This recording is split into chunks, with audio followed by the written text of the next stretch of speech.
What if I told you Jesus came to abolish religion? What if I told you voting Republican really wasn't his mission? What if I told you Republican doesn't automatically mean Christian, and just because you call some people blind doesn't automatically give you vision? I mean, if religion is so great, why has it started so many wars? Why does it build huge churches but fails to feed the poor? Tell single moms God doesn't love them if they've ever had a divorce, but in the Old Testament, God actually calls religious people whores. Religion might preach grace, but another thing they practice, tend to ridicule God's people. They did it to John the Baptist. They can't fix their problems, and so they just mask it, not realizing religion's like spraying perfume on a casket. See, the problem with religion is it never gets to the core. It's just behavior modification, like a long list of chores. Like, let's dress up the outside, make it look nice and neat. But it's funny, that's what they used to do to mummies while the corpse rots underneath. Now, I ain't judging, I'm just saying, quit putting on a fake look. Because there's a problem if people only know that you're a Christian by your Facebook. I mean, in every other aspect of life, you know that logic's unworthy. It's like saying you play for the Lakers just because you bought a jersey. See, this was me too, but no one seemed to be on to me.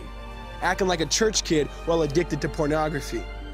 See, on Sunday I'd go to church, but Saturday getting faded, acting if I was simply created to just have sex and get wasted. See, I spent my whole life building this facade of neatness, but now that I know Jesus, I boast in my weakness. Because if grace is water, then the church should be an ocean. It's not a museum for good people, it's a hospital for the broken. Which means I don't have to hide my failure, I don't have to hide my sin.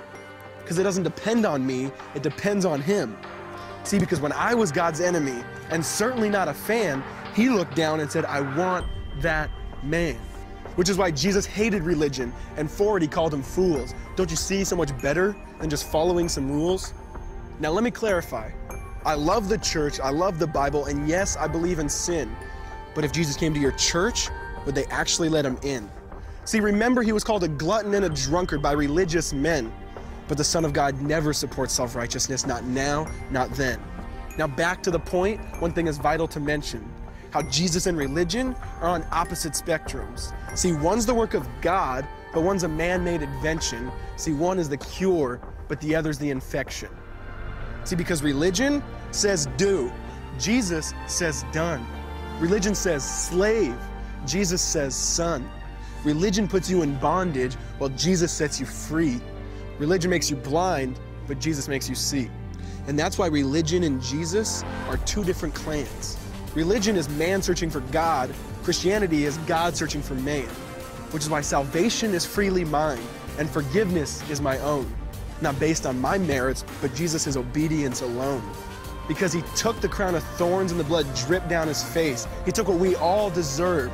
I guess that's why you call it grace. And while being murdered, He yelled, Father, forgive them. They know not what they do. Because when He was dangling on that cross, He was thinking of you. And He absorbed all your sin and He buried it in the tomb, which is why I'm kneeling at the cross saying, come on, there's room. So for religion, no, I hate it. In fact, I literally resent it.